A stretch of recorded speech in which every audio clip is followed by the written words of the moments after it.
humility and understanding always that this is a proposal, and this is a process that will unfold over the course of the next many weeks, working with legislative leaders, working with groups large and small, and being attuned to the mood of the public and where people are in relationship to some of these proposals.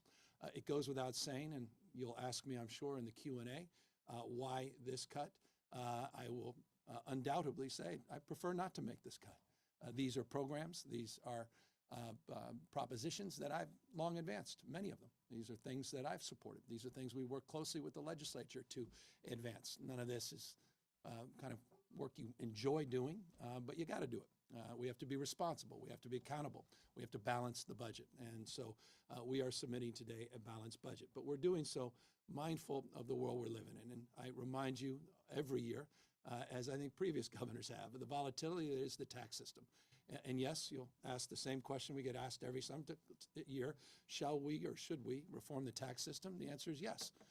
How we do that is a more difficult and challenging conversation. And the volatility is foundational in terms of the tax system we have, the progressive tax system we have today. It's been our friend. You can see those spikes going back to 2000 on the left to just a few years ago, 2021, on at least the right of the screen that I'm looking at. And just to put it in perspective, we talk about this chart as an EKG chart. It's a revenue chart that relates to capital gains. It's the volatility as capital gains as a percentage of our income tax receipts. And to put it in perspective, on the far left there, you'll see in that 2000 peak, it was roughly about 10.4% of our capital gains that were realized as percent of revenue that year. It spiked to 11.6% in that higher spike on the right in 2021. That represented $349 billion of capital gains realized, $349 billion of capital gains realized. Last year, 2023, down to $137 billion, 350-ish to 137, and that's that drop. But here's the long-winded story of this chart.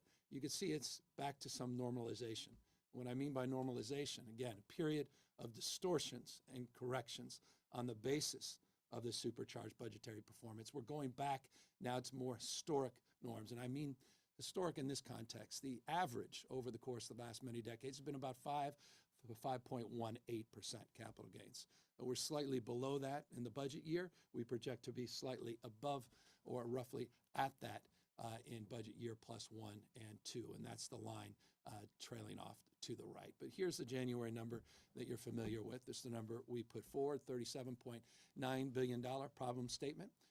In January, we were very clear that there was a lot of volatility, a lot of questions as it relates to tax collections. Those tax collections came in November. Numbers came in December, January, February, and March, about $5.8 billion lower than we projected. There was some dust that settled after the tax collections in April, and we'll get to more specific details here in a moment. But I want to remind you, a few moments ago, meaning a few weeks back, we moved quickly with the legislature to address $17.3 billion of the problem statement, to address the issue of the deficit by moving in concert with an early action. I want to applaud the budget chairs. I want to applaud legislative leaders for their support and their recognition, the importance of actively managing the budget, not waiting to described or predetermined dates on the calendar, but to actively manage in real time the challenges. And we did that, you could see, through a series of very familiar solutions: revenue and borrowing, delays, deferrals, issues around reductions, and shifts, things we'll be talking a little bit more about today. As it relates to a bit of that preview, I mentioned the $5.8 billion through March. You extend that and you look across the spectrum of costs and revenue. The problem statement now has increased by additional $7 billion from the January budget. So today we're submitting a $288.1 billion balanced budget, $201 billion general fund with an additional shortfall that we'll have to manage of $7 billion. So a reminder, $27.6 billion shortfall total now. And I say reminder because we, in January, announced a $37.9 billion shortfall. We took that early action of $17.3 billion. We have an increased challenge of $7 billion, and it nets out to what we have to solve for today, $27.6 billion budget challenge. So let's get into this. How do we address, again, from a multi-year prism, this problem? Not just a short-term strategy, but to get us back to right size, to address that remarkable volatility. And forgive me, you've heard this on so many occasions. When I say remarkable volatility, when I use the word supercharged, those are expressive words, but it's expressed by the reality, $177.7 billion two-year operating surplus, simply unprecedented in U.S. history, let alone California history at a subnational level, that is, at a state level, followed by the dust settling and these shortfalls. So here we are today, and we are facing a $27.6 billion challenge.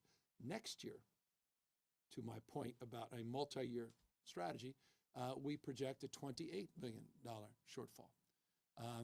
It's, I think, appropriate and prudent for us not just to solve for this year, but to also solve for next year. And that's the proposal we're laying out, and we are providing and offering the legislature for consideration. If we move forward with the recommendations set forth to address this structural issue, we would enjoy a additional $3.4 billion in surplus, a $650 million surplus in budget year plus one. So again, moving from 2 years of deficits to 2 years of operating surplus is what we're recommending the legislature seek.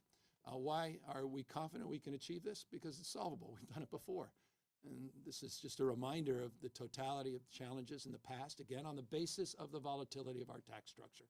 The benefits of a progressive tax system during good years, the challenges during years where things are contracting. Markets disproportionately impact and benefit or burden the state of California. Again, capital gains playing an outsized role, as we demonstrated in that first chart. But you can see back the previous administrations, Schwarzenegger and Brown administrations, some of the challenges those administrations faced, and they moved forward.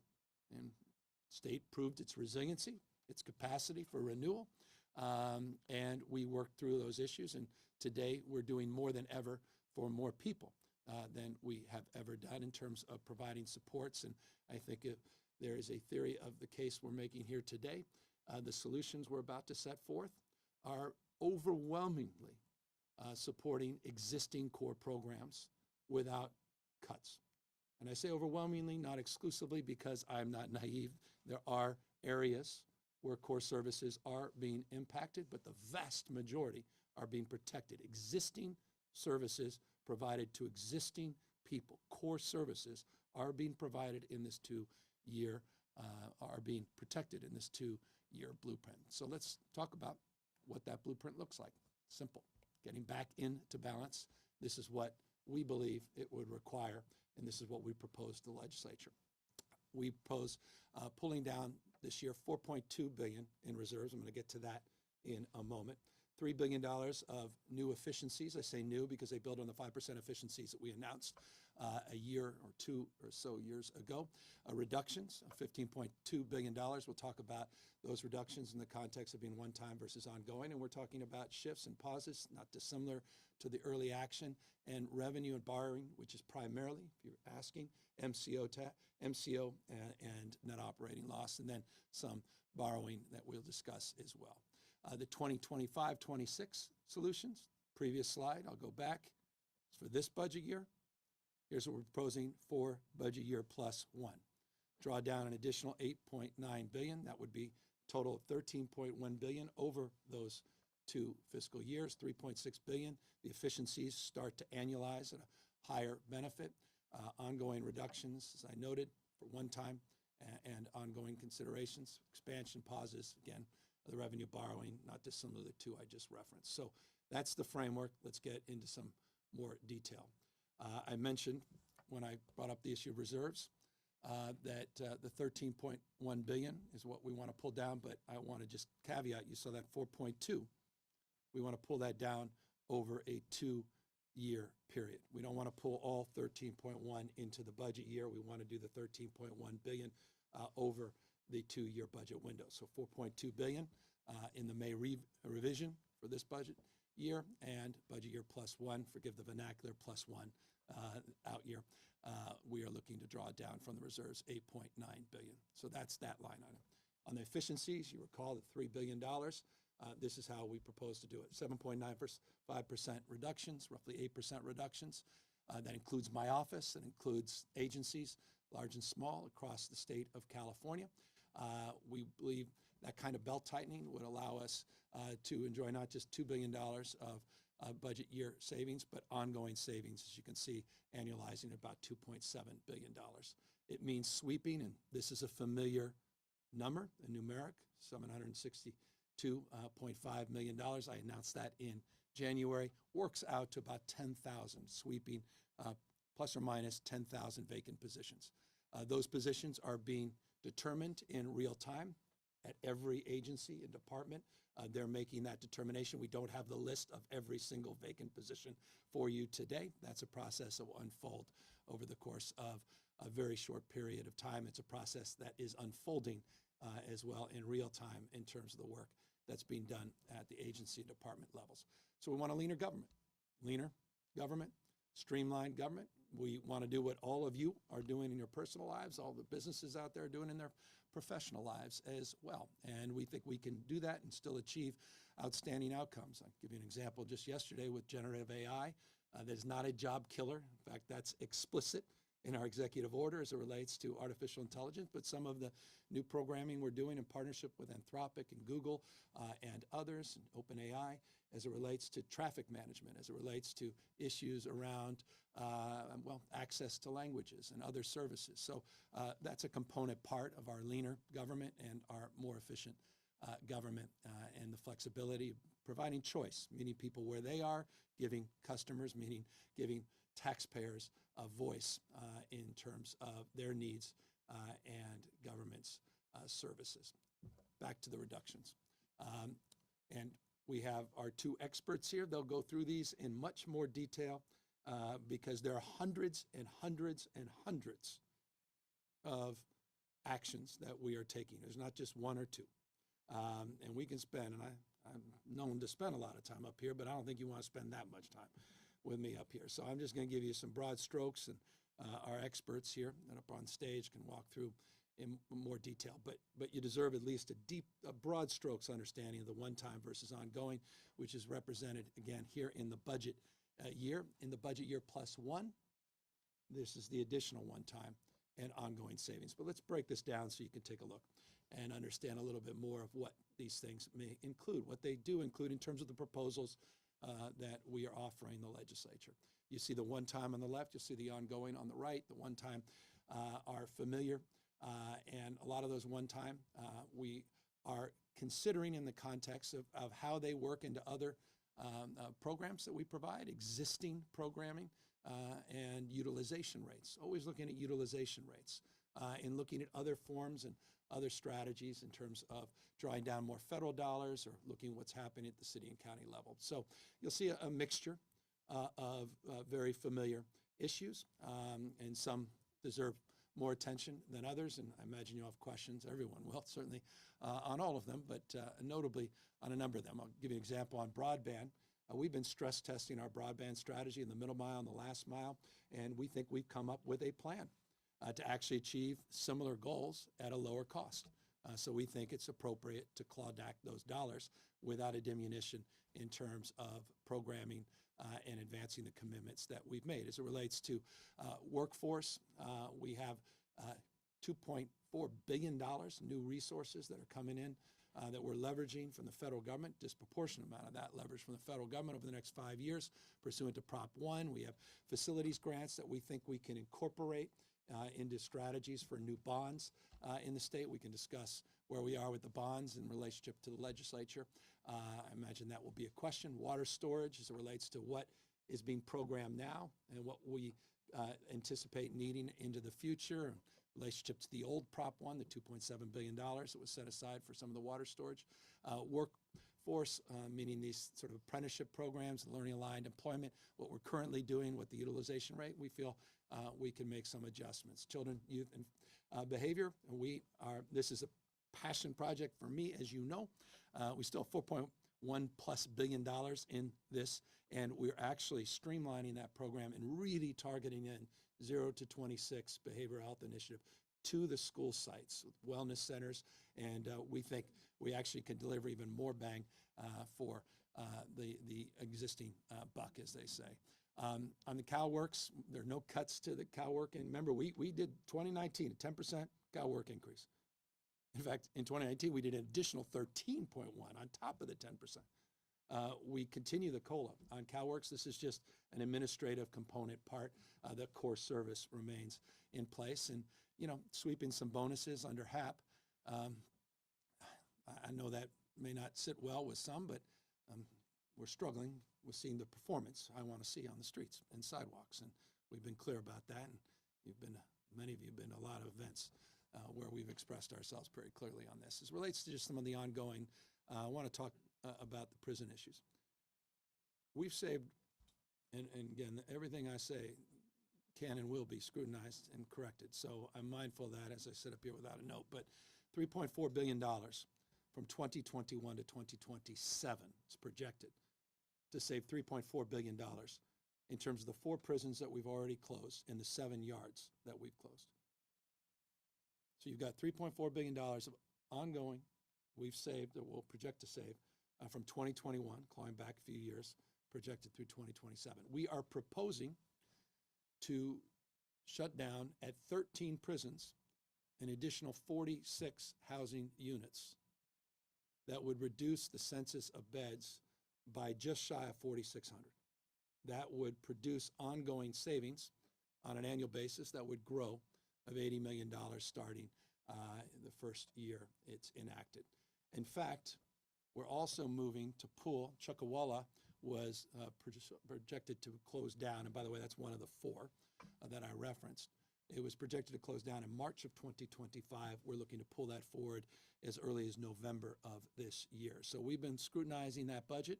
We're mindful of the census and population. We're mindful of the direction that we're going as it relates to public safety, and we could talk more about that. But prison housing unit deactivations can happen much sooner than prison closures and provide us more flexibility. And this builds on the existing $3.4 billion that we programmed in savings on the basis of the 4 prior institutions that have closed in those 7 larger yards. It does not mean, if you ask me later, legislative leaders have asked me, are you interested, are we considering collectively reducing the larger footprint with prisons in the state? The answer is yes, we are, but we want to do it in a pragmatic and thoughtful way. We want to be mindful of labor concerns, community concerns. We want to be mindful of trends, and we want to be mindful of the unknown, meaning there are proposals to roll back some of our criminal justice reforms that could have a significant impact on census and population. There are lawsuits, there are initiatives that could have impacts on costs. All of those need to be factored in, but we are moving, and we're moving quickly to focus on addressing that issue. The middle class scholarship, that's, again, the perfect proof point of something that I enthusiastically supported back when I was lieutenant governor, and I think it was John Perez and others that worked with Governor Brown to initiate the program with $117 million in the first year. We're basically leveling setting back to where it was. It's about $100 million, was 117, but that's the haircut of the enhancements that we've made the last few years, not because we enthusiastically want to do that, quite the contrary. So those that express disappointment in that, let me add my voice to that. Maybe I'll provide you a quote in relation to it. It's, again, reality. It's math. It's being mature about the challenge, the problem statement. It's aligning that expectation. What are the core services that we can maintain and continue to enhance versus the things that we'd like to do that are important? That's certainly one of them that right now we feel we're unable to do. So that's just a broad strokes on that. I talked about pauses and some of the issues that we're just delaying. Perfect example of this is a program that's proposed to go in effect and this is a good example, a program that's not in effect yet. So it's not a cut to an existing service that's being provided. It's a program that's proposed, great program, that goes into effect in October of 2025. And we want to delay it 2 years. If the resources present themselves, this would be a top priority to put back in, and we would encourage the legislature to consider that as they consider this proposal itself. The child care expansion's more difficult, isn't it? I'll take a backseat to no administration in terms of our advocacy in this space. And this was a difficult one. The trade-off here was $724 million. And that's represented in the 2-year contract of providing our providers more support. The question was, do we look to cut that commitment and reduce wages? Or do we just sort of hold the line on where we are with the expansion for the time being? I thought it was right to fulfill our commitment to those providers. I think they deserve that raise. What we're trying to do is stabilize this workforce, professionalize this workforce. We've unionized this workforce. We're the first state in the nation to do that, and I was proud to promote that, not just receive that on the back end as someone else's proposal. I'm working with the Women's Caucus, who's next level in terms of their support of this expansion. So the goal is ultimately 200,000. I'm mindful of my sell-by date as governor. I'm still committed to getting there, but right now we feel like we, again, don't want to cut programs, just want to hold the line, but we still want to provide more line support for our line workers. So that was just being transparent about our considerations as we balance the child care space. We talk about shifts, a lot of movement. There's no material cuts to the climate agenda. There was a lot of creativity in moving to the cap and trade program, the greenhouse gas fund. And so you'll see some of those shifts in there. Transit budget substantially is whole. I think it's about $150 million a shift from a $4 billion base, but substantially whole. And clean energy programs, that programs accordingly. And you can see that represented in that $4 billion in the cap and trade fund. And by the way, we just promoted the anniversary of the cap and trade auctions, not the cap and trade program, which was established well before the first auction. It's been 10 years, $28 billion, $11 billion has already been invested, 76% of that in low-income communities, 76% of that in low-income communities. And so this cap and trade program continues to be rightfully envy of programs around the world, not just across the country. As it relates to other shifts, you'll see some creativity here. Let me just briefly go through a few. Again, the team here could go into detail for you. Prop 56 backfill, we want the MCO to address that. The issue around ARPA, there was these are the dollars that came from the feds. There was interest attached to that. We can sweep that interest and we can shift that off the general fund. Moving the capital annex and the work that's being done there, we can move that to bonds. We were proposing to do that in the beginning. We worked with the legislature. We were in a position we didn't have to. Now we're going back to some of the original proposals. And the cannabis fund is looking again, the set aside in the cannabis fund, child care dollars that would have been absorbed under the general fund. Now we're pulling in the cannabis fund as an example. And then there's a PG&E settlement that inured to the benefit of the state. And we are borrowing those dollars, $78 million, significant but modest considering the totality of some of the work we're doing. So those are just examples for you. Again, remember the slide I showed you before, hundreds and hundreds of other examples, programs that we're proposing to make change. So the question is, well, all right, there's some examples of what you're proposing to delay or deny for the moment. What are you saving? Well, just things that were on the, part of the conversation, I should say. I don't want to say they were on the chopping block because I don't think they never got there. But they were presented as proposals. SSI, SSP, states program is SSP, its relationship to the SSI. We want to maintain that support. As I noted, the CalWorks as it relates to the COLAs, wanted to hold the line. Earned income tax credit, I think it's one of the great anti-poverty programs in this nation, the state. I was an advocate as mayor of San Francisco, as one of the first cities to do an earned income tax credit advocate. As lieutenant governor, we went from $400 million on the earned EITC to over $1.3 billion. We added the $1,000 child tax credits. We added a foster youth tax credit. We want to hold the line, maintain those credits because we think they're important.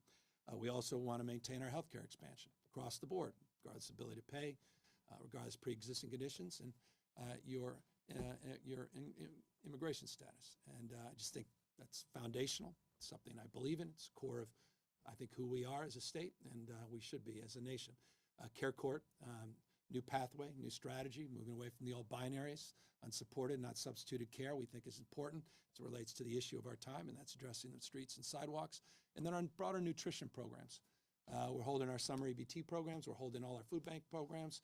We're holding our programs relates to some of our creative $35 million senior programs where there's a lot of sort of flexibility in where those dollars can go. So I just want folks to know that. And I want to thank Senator Skinner for making sure we were sensitive on the nutrition. I want to thank Senator Eggman and Umberg for sensitivity on the care court. And I want to thank leadership, remarkable leadership of the Latino Caucus on the healthcare expansion. I want to thank Arambula and obviously great work Mary Elena Durazo has done for decades as an advocate and now as someone who's been delivering on that promotion and promise. So just examples of things we are keeping. Again, back to this notion, keeping core services intact for those that are existing beneficiaries of services. Vast majority, not all cases, is that achieved with the proposal we're setting forth. Question we're getting a lot, Prop 98, what does January look like, or rather what does May look like in relationship to January? Our per pupil in January, we announced a familiar slide, 17,653. Here's the May per pupil. It's slightly down, about $151, looks like. Just making sure the numbers slides align with what is in my head. And then all funds is slightly up, which is encouraging. So Prop 98 per pupil in May, $17,502, and you'll see all funds slightly higher. Local reasons that's the case, $23,940. Begs then the COLA question, doesn't it? COLA was at 0.76 in January. Interestingly, because I don't know how else to, I think it's a word that is appropriate in this case, it went up to 1.07. Only the physics and mathematics and engineering could possibly explain the Prop 98 formula to explain exactly why the COLA went up, but it has. We also driving down, as you recall, and that was in the January budget, $8.4 billion on that stabilization count within the 98 framework. So that remains consistent from the January proposal. Two things I'll close with. We want to address this issue of volatility, and as I began, homeowner insurance preview, because if you're not going to ask the question, you should have, because it's a real issue and it's top of mind for all of us. And I just wanted to update folks on our thinking on it and where I think we are as a state. But the issue of revenue volatility, this is the second to last slide. We are mindful on the basis of our experience with, again, the supercharged capital gains, $349 billion, 2021, the 2022 numbers, the volatility, that we know what we know, but we don't know what we don't know. And this is why I believe we need to have a 2-year mindset going forward. I think the new normal should be budget plus budget year one. That's a deeper conversation. We're starting to socialize that with the legislature and how we can advance that. I think it's the only way with a progressive tax structure that you can prudently manage moving forward. And I think the last few years have really underscored that. As it relates to that volatility, we're looking at the constraints under Prop 2. And I reminded you, I think you've got to reform this Prop 2. Legislature believes that as well. The question is, what does it look like? But the deeper question is, will the public support it? I mentioned to you in January, we've done a lot of outreach on that. We've done some research on that, and the public doesn't necessarily see that right now, as reform is one of their top agenda items. So that's going to take some work to, I don't want to say educate, because that's patronizing. We're always getting educated, and I think that's enlivening. But to really express our point of view in a way that sort of saturates in a state larger than 21 state populations combined. In the interim, I don't want to wait. And that's why we want to move forward with this new strategy that our two experts here will discuss. And that's to address, again, this volatility, this incredible, incredible acuity that is represented in this volatility by establishing a new budget account in the state. That would capture this excess revenue and allow us, on the basis of historic trends, to set it aside until it materializes, as opposed to assuming it's coming in on the basis of the LAO and the finance and experts saying we believe it will come in, and then we appropriate and attach appropriation to it, only to discover it didn't come in, a la what occurred in the last 2 fiscal years. So the idea would be able to create that account. Yes, there are GAN questions. A lot of questions, and we're working through those questions. But it's something I'm very excited about, and very grateful for Erica and for Joe's leadership in this space. And I'm very grateful to legislative leaders for their willingness to engage in this conversation. So not much more I can say on that, except to say we've had some preliminary conversations. Intellectually, people get it. There's some legal questions we have to address, but we think it's an interesting interim solution until we address the larger solution as it relates to Prop 2 and some of the questions around the GAN limit. And remember, GAN was created before Prop 2, and we're just stacking all these things. That's why I'm dubious a lot of these constitutional questions that go on the ballot, locking in this, locking out that. We have to be very careful about all that. And forgive me, that's a rabbit hole we can go down. It's one that's being adjudicated across the way at the Supreme Court. As it relates to this issue of homeowner insurance, final slide. We did an executive order, as you recall, about a year ago.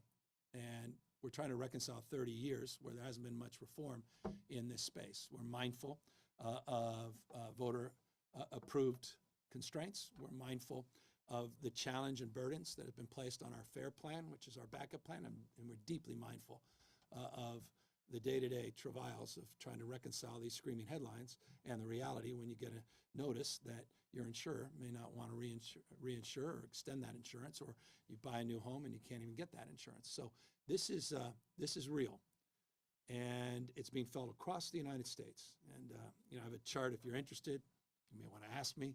You could take a look at the costs of homeowner insurance nationally and in places like Florida and elsewhere. I mean, for all our challenges, let's just not have theirs. And so we need to get ahead of it. And I know our insurance commissioner, we're in constant contact. His team is working their tails off. I know how concerned the legislature is on this. But we're going to do some trailer bill language with this budget, because the most important thing we need to do now, in addition to all the other things that we laid out in the executive order, all the other things that the insurance commissioner has already announced he wants to do, but December, I don't think we have that much time. We've got to move this. And I know 30 years and they're getting it done in just a matter of, relatively speaking, months, but we just got to do more. And he needs to have all the support and resources to do that. But we need to get this rate ruling process done. And that's why we want to expedite it over a 60-day period. We need to stabilize this market. We need to send the right signals. We need to move. We need to move. And insurance commissioner, again, knows that. I know it's broadly shared. It's the how. It's hard business. We share the same goal, but we need to do more. And so that's just something I wanted to highlight before we end the presentation and move to the final point, which I guess I lied. There were 3 slides. Not 2, because, I'm proud of this. Back to resiliency. I think there's a thematic here. The normalization, the alignment, the expectation alignment as well. But the fact remains that we remain the 5th largest economy in the world, 7 years running, $3.89 trillion. Germany, $4.4 trillion. Japan, 4.2. Watch India. I want to say we remain the 5th for as long as I can, because India is moving. But we don't begrudge other people's success, quite the contrary. But we maintain our success and our stature as the 5th largest economy in the world, despite all of the macroeconomic swings and challenges. And I just wanted to highlight that. I also wanted to highlight the record tourism, $150+ billion. Not every part of the state is enjoying pre-pandemic levels. Bay Area is still trailing a little bit. Other parts are enjoying record-breaking tourism. That's a very encouraging sign as well in terms of California's stability, but it's record high in terms of the tourism spend. And population's increasing. And I'd say that just it's time to update the memos. It's update the talking points. It's time to update the doom loop on some of the networks on that issue. That includes one of the platforms, Social Truth or Truth, whatever it is, that former president started. So want to get him to update that talking point as well, just for the purpose of the truth imbued in the platform, Truth Social. So those are three things I wanted to highlight, and that's the resiliency of roughly 40 million Americans strong. It's the resiliency of a dream that was promoted and is realized every single day in the state of California. And that's because of the entrepreneurial spirit where people put everything on the line for riches and new beginnings. That's the spirit that defines the best of California. That entrepreneurial energy, that innovative energy that continues to be the envy of the world. People visiting here from around the globe saying, what is it? What is it about this state where you continue to punch above your weight, you continue to invent the future, you continue to outperform expectations, and that's highlighted in AI, it's highlighted in immunology, it's highlighted in quantum, it's highlighted across the spectrum of biotherapeutics and innovation, medical devices. It's defined by our partnerships with universities, the research and development, but it's also defined by the fact that we get first-round draft choices around the rest of the world. People come in from all around the globe because they feel seen and they feel included. And that's the final point I'll make for the Q&A. Our values continue to allow us to thrive, and those values, I believe, are foundationally intact, despite some tough choices that we are making and proposing to make in this budget, and despite this short-term adjustment. But if we move along the blueprint we're putting forward, we'll be back where we need to be, and that is back in the black. We'll be back on our feet as it relates to this budget, and we'll continue to do nation-leading work across the spectrum, and that requires partnership. And so, as I always do in this presentation, I look forward to working with our speaker, look forward to working with the Pro Tem. Our working relationship has been next level. I'm blessed by their partnership. The early actions, a demonstrable example of that. The relationships are sound. These are tough days, however, and I'm not naive. A lot of people have a lot of opinions, different opinions, and I welcome that. And I want to just repeat what I said in the outset. I look forward to working to adjust, to reconsider, to recalibrate. This is not etched in stone. This is not, this is not an Archimedes moment where we put the staff in the sand, immovable, but directionally, budget year +1. We have to be mindful not just of the short-term challenge, but we've got to address this ongoing issue. And to me, that's an important line that I believe we are aligned on, but I want to maintain as we move forward in this budget negotiation. So that's the May revise, and we're here to answer any questions. Mr. Governor, it's Eitan Wallace from Nexstar news stations across California. Thanks for taking the time. First question right off the top. I'm trying to think about the average Californian out there. Right off the top, I know you were very clear in the January presentation about the following. No new taxes. Can you look all the cameras in the eye right now and guarantee no new taxes between now and next year? There are no new taxes. I've not been one of those promoting taxes.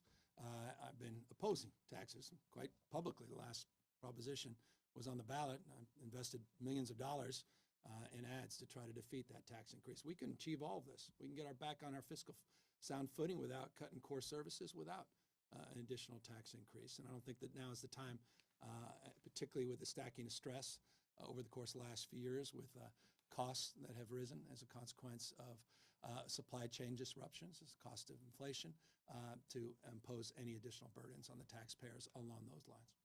Thank you very much. And the second question here is for our viewers from San Diego through Bakersfield, San Francisco, and all the way north to Wairika, everyone in between.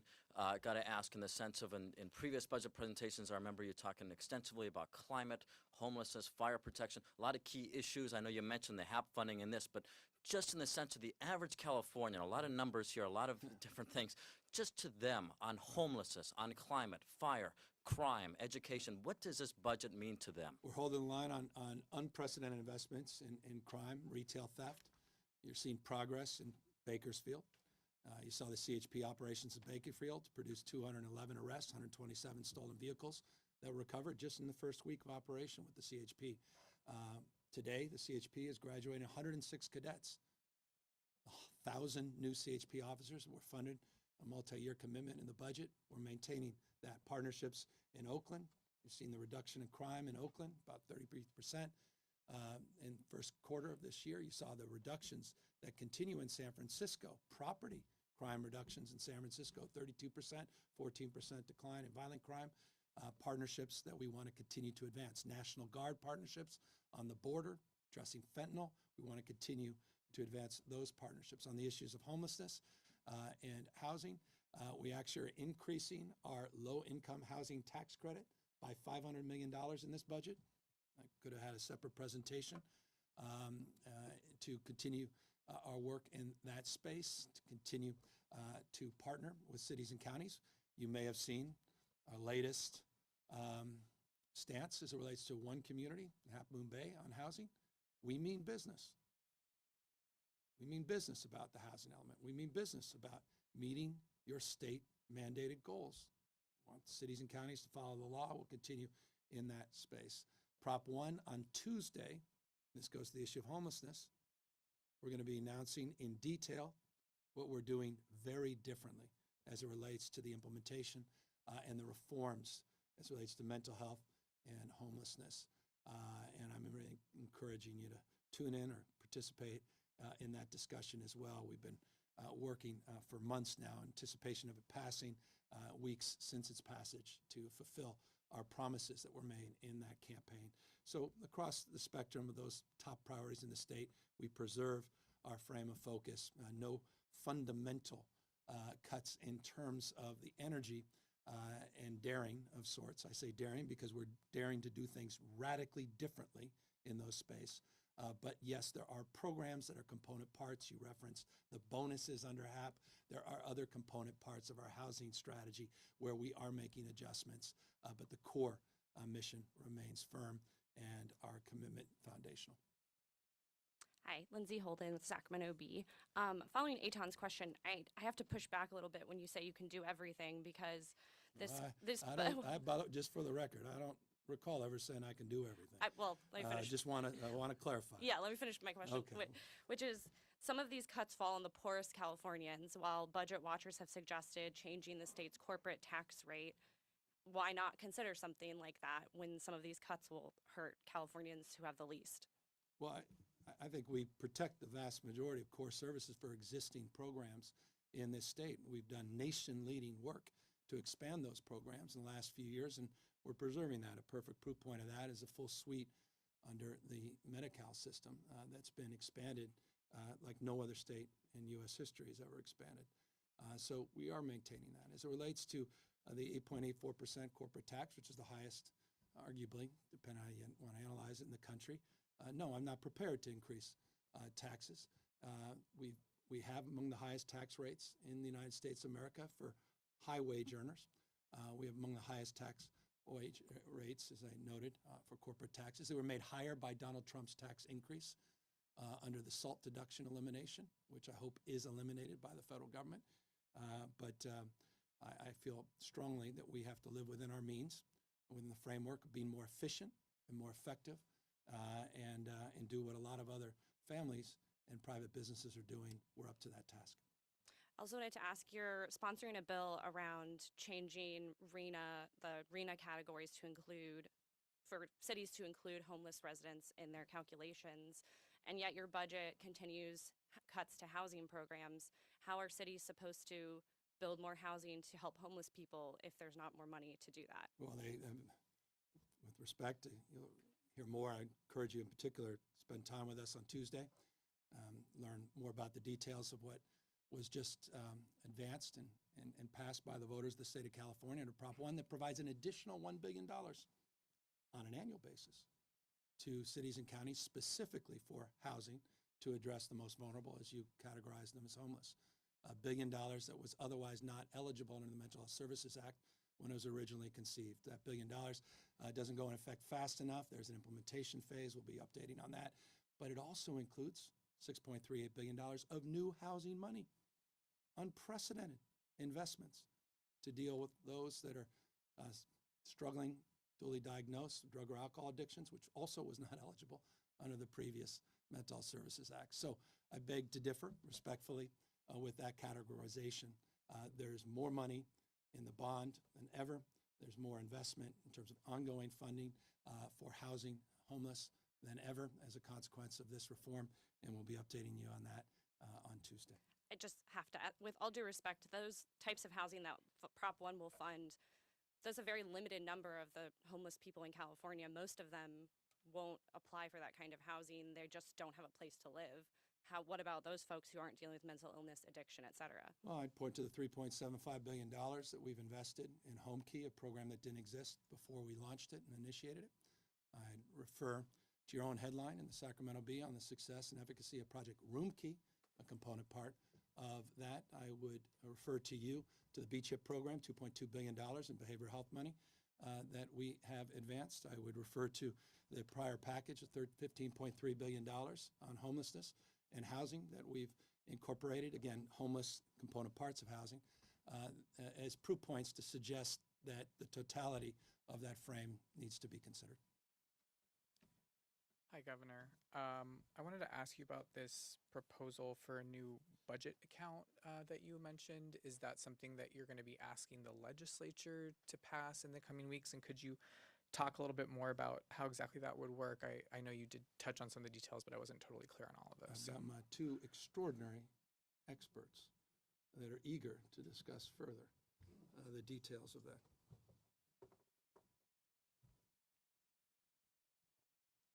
Man, it doesn't need to be introduced.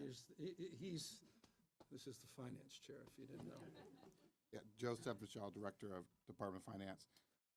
So yes, it is a proposal that will be part of our May revision. We'll be proposing trailblazer language and hopefully working with the legislature over the coming weeks as we finalize the budget to include it in the final budget package. Essentially, what we're trying to do here, as the governor talked about, this inherent volatility that we have in our revenue system and what we experienced, particularly over the last couple of years, when we look at our forecast and the surpluses that are part of our forecast. Portions of those surpluses are based on revenue that's expecting to come in over the upcoming budget year. So the general idea here would be to come up with a methodology to determine growth in the forecast that is above historical levels of growth. Typical level of growth is 5% historically. So we would figure out amounts in our forecast that are above those historical level of growth and set aside in our budget plan a portion of that money and not spend it till it actually comes in during that fiscal year, and then we would program it in the budget for the next fiscal year. I guess why is this needed? Beyond the reserve funds that already exist, why could you not change those to just be setting aside more money into the existing reserve accounts? So as the governor stated earlier, we are still having discussions with the legislature in terms of reforms of Prop 2 enable us to save more money into the budget stabilization account. Those are changes that have to go back to the voters. So this will not replace those efforts. This is something that we think we can do in the near term. That could be in addition, just another tool that we have to manage that volatility. Okay. And then just a question for the governor, since he invited it at the start of this press conference. You mentioned that you do think we should reform the tax system, but how we do so is a more challenging and difficult question. What are the solutions that you personally would support in order to get to a more stable, long-term, revenue system in California? So on a probably annual basis, I discuss my long relationship with former Senator Hertzberg, who promoted a lot of ideas in the space, California Forward and Think Long and Bergeron Institute and others that had offered strategies. And that's the broad approximation of the approach that I've long thought made sense. There have been some more detailed legislative paths that didn't go very far in the past. The senator, to his credit, asserted them. These are tough issues, and there's certain things, that continue to promote that are difficult to actually achieve. And including, by the way, getting the voters to where they need to be to reform Proposition 2, which is an enormous undertaking, and that's why we don't want to wait to achieve that goal without addressing an interim concern, and that's the idea of this account. So that's where I've long been, long promoted, and I just think the last few years underscore the volatility, again, is unless we have other structural reforms, is going to continue to vex many subsequent administrations and legislators. Hi, Governor. Blake Jones with Politico. I know that in this budget, kind of unusually, you are addressing these 2 years of deficits, which you haven't done before, but there are still several delays being added and, a couple of pretty massive spending deferrals that you've kind of already proposed. One is this, $8 billion education funding maneuver that would have the state basically pay back, money through 2028, 2029 when you're out of office. Also, in the early action agreement that you negotiated with the legislature, you endorsed a payroll deferral in 2025 that's over $1 billion. So, I guess my question is, with all of those additional delays and deferrals, is there still a risk that you're kicking some of the financial problems down the road? Well, I guess there's a risk, but look, instead of 13.2, we're taking 4.2, the reserves, to sort of hold some prudence and to be a little bit more rigid and structured. We are addressing the out year. You get 2, 3, 4 years out. I think you start. Frankly, everybody gets misled because you're really speculating. It's too speculative. To your question, it's the right question. But doing what we need to do this year and next year, and how we balanced it, I think it's reasonable. And again, no one's gonna. This is a sizable deficit. I mean, no one's suggesting nothing's occurred here and there's nothing to see. Quite the contrary. You're right to reference. It was well over $1 billion on that payroll. Those 2 examples. So we'll work through them. On 98, I want to see education cuts right now. I want to see us preserve the progress we've made on community schools, on preschool, on after school for all, summer school for all, the work we're doing. That's, again, nation leading in the education space. I want to maintain that.